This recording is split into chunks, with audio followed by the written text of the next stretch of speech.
अस्सलाम वालेकुम एवरीवन, कैसे हैं आप सब। Welcome to other vlogs, Iman Fatima vlogs. 2 दिन के बाद इसलिए आई क्योंकि मसरूफ़ बहुत ज़्यादा है। जैसे आप लोग जानते हैं कि 9-10 मुहर्रम जो है वो आ चुकी है, तो आज स्टिल मम्मा का रोज़ा है, मेरा रोज़ा नहीं था इस वजह से, क्योंकि मेरी थोड़ी तबीयत थी, अपसेट थी। सो आज का व्लॉग स्टार्ट करते हैं यहीं से। अभी मम्मा की अफ्तारी की तैयारी करते हैं। लेट्स गो, क्योंकि टाइम हमारे पास बहुत कम है। Let's go. वॉश करके मैंने आलू की चिप्स बनानी है, साथ में थोड़े से पकौड़े करेंगे, क्योंकि अफ्तारी में इतना नहीं कुछ खाया जा सकता। बस अपने अफ्तारी की तैयारी स्टार्ट करते हैं जल्दी जल्दी, क्योंकि मम्मा गई नहीं है, ज़रा एक काम से भाई। जैसे वो आएंगी तकरीबन का रोज़ा खुल जाएगा, क्योंकि 7 बजे तकरीबन जान हो जाती है।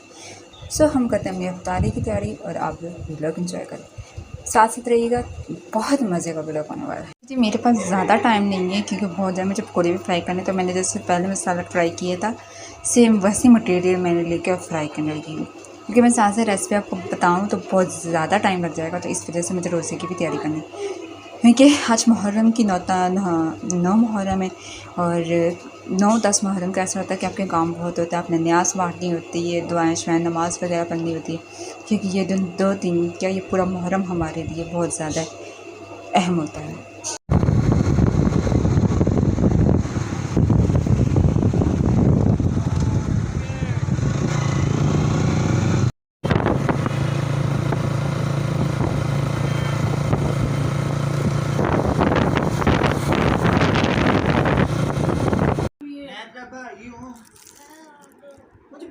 यहाँ हो चुकी है इफ्तार की तैयारी, अब बस खाने वाला है, क्योंकि मुझे भी स्टिल बहुत ज़्यादा भूख लग रही है। यहाँ हो रहा है हमारा व्लॉग, और ये बच्ची देख रही है।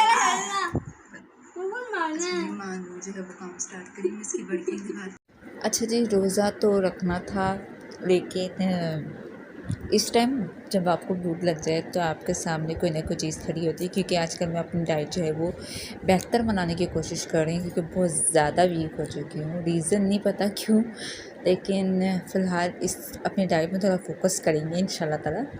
आप लोग भी दुआ करें। बाकी भूख लग गई थी, रोज़ा सहरी तो करनी है, लेकिन उससे पहले भूख लग गई थी और बर्दाश्त नहीं होती, तो मैंने कहा फ्रूट चट रही तो खीर आई थी न्याज की, हम ये चीज़ें तब तक खाते हैं, फिर इंशाल्लाह ताला सहरी भी कर लेंगे। दूसरी बात ये कि आपके घर में अगर न्यास आए तो उसको ज़ाया करने के बजाय, उसको अगले दिन डालने के बजाय, आप उसी टाइम दूसरों को देख कर या अपने आप खा कर ख़त्म किया करें, क्योंकि न्यास एक बहुत एक ऐसा रिज़्क होता है जिसको हम ज़ाया नहीं कर सकते। तो अल्लाह ताला का कोई भी रिज़्क हम ज़ाया नहीं कर सकते, अल्लाह ताला सख्त नाराज़ होता है। तो कोशिश किया करें कि जल्द से जल्द ख़त्म हो जाए। और अल्हम्दुलिल्लाह हमारे घर में आज न्याज़ बहुत ज़्यादा आई माशाल्लाह से, कि आज हमने खाना बनाने का भी नहीं सोचा। मुझे डेली जैसे पता चलता था कि व्लॉग्स में डेली खाने की इतनी होती थी, लेकिन शुक्र अल्हम्दुलिल्लाह, कहते हैं ना कि जब आप हज़रत हुसैन या हज़रत अली के नाम का नियाज़ डलाएँ तो अल्लाह ताला आपके घर में दस्तरखान खुद ब खुद सजा देता है। और अल्हम्दुलिल्लाह से हर 9-10 के मुहर्रम में 9-10 मुहर्रम को हमारे घर में ऑलरेडी माशाल्लाह इतना भरा दस्तरखान सजता है। और उस दौर में कुछ भी नहीं था, इनफैक्ट पानी के लिए भी लोग तरसते थे, और बहुत कुछ मीन्स के इस्लाम को हासिल करने के लिए बहुत कुछ कुर्बानियाँ उन्होंने हमारे लिए दी।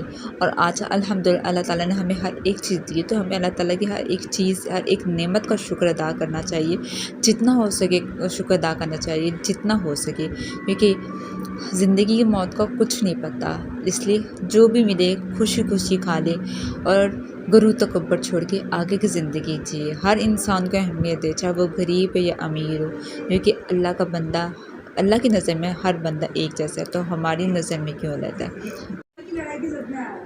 हमारे कुछ फैमिली मेम्बर्स न्याज की चीज़ नहीं खाते, और मोस्टली मेरे ही नहीं, बहुत ज़्यादा मैं घरों में देखती हूँ कि लोगों के घर में न्याज बांट भी रहे होते हैं, तो लोग गेटों से वापस रवाना कर देते कि हम न्याज की चीज़ नहीं खाते। देखिए, अल्लाह ताला ने आपके घर एक रिज़्क का दरवाज़ा खोला है और आपके रिज़्क भेजा है, तो आप उसको ऐसे कह के मना करने दें और वो रिज़्क वापस भेज देते हो, तो अल्लाह ताला इस सख्त नाराज़ होता है। बेशक वो ज़ात आपको देने वाली और बेशक वो ज़ात आपसे लेने वाली। सो गुरूर तकब्बुर छोड़ के न्याज़ खाने से ना कुछ शिया हो जाता है ना कुछ हो जाता है। हम सब हज़रत मोहम्मद सल्लम की उम्मती हैं और हज़रत मोहम्मद सल्लम की उम्मत में से हज़रत अली, हज़रत फ़ातिमा और आप सल्लम की बेटी फ़ातिमा भी हैं। सो हमें हर चीज़ का एहतराम करना चाहिए। और ये कहते हैं कि आप जब भी कुछ खाने लगें या जब भी पीने लगें तो लाज़मी कोई चीज़ पिएँ, पानी पिए। तो आप पानी पीते-पीते ये चीज़ ध्यान में रखिएगा कि आपको करबला की याद दिलाए, क्योंकि 2-3 दिन पानी बंद रहा तो उस प्यास की शिद्दत को हम अगर खुद प्यासा रह के ये महसूस कर सके तो हमारे लिए बहुत अज़ीज़ात होगा। लेकिन अल्लाह ताला ने वो हमें एक करबला का दिखाना था कि हम जैसे मुसलमानों को रिज़्क़ की कदर और पानी की कदर, लेकिन अल्लाह ताला ने उनका पानी यज़ीद ने पानी बंद कर दिया, लेकिन अल्लाह ताला की उस कौम ने, इमाम हुसैन की कौम ने सब्र किया और अल्हम्दुलिल्लाह उनके सब्र से आज हमारा इस्लाम ज़िंदा है। और अल्लाह ताला सबको इतना दे कि अल्लाह ताला कभी भी किसी का मोहताज न रखे, सिर्फ़ अपना मोहताज रखे। और आप लोगों के घर में ऐसी दस्तरख़्वान सजता रहे। जितनी महंगाई हो गई है उस महंगाई का तोड़ कम कर दे, क्योंकि हम जैसे गरीब लोगों को एक चीज़ बहुत सोच समझ के लेनी पड़ती है। बाकी अल्लाह पाक रहम करने वाला और करम करने वाली ज़ात है, इंशाअल्लाह ताला वो बेहतर करेगा इंशाअल्लाह ताला। अच्छा जी, अभी जो है वो मैंने नमाज़ तहज्जुद जो है वो अदा कर ली है, क्योंकि नमाज़ तहज्जुद पढ़ के बहुत सुकून मिलता है और ये नमाज़ में कल मिस करती है। थोड़ा टाइम लगेगा सर, ये रोज़ा करेंगे, फजर की नमाज़ अदा करके फिर हम सो जाएंगे। अच्छा जी, अल्हम्दुलिल्लाह से 10 मुहर्रम का रोज़ा अल्हम्दुलिल्लाह से मैंने रख लिया है। अब नमाज फ़जर अदा की जाएगी, उसके बाद सोना है। उम्मीद है आपको आज का व्लॉग अच्छा लगा होगा। दुआ में ज़रूर याद रखिएगा, क्योंकि मैंने अल्हम्दुलिल्लाह तहज्जुद पढ़ के भी और फजर पढ़ के भी सबके लिए दुआ करूँगी और इंशाअल्लाह ताला अल्लाह पाक सबकी, यानी कि जो दुआएं हैं वो जो उनकी दिली मुराद है अल्लाह पाक कबूल करे। इसके साथ मैं नमाज़ फ़जर अदा करती हूँ और फिर इंशाअल्लाह ताला मिलते हैं नेक्स्ट व्लॉग के साथ। तब तक ईमान फ़ातिमा को दीजिए, अपना बहुत ज़्यादा ख्याल रखिएगा, दुआ में याद रखिएगा। अल्लाह हाफ़िज़।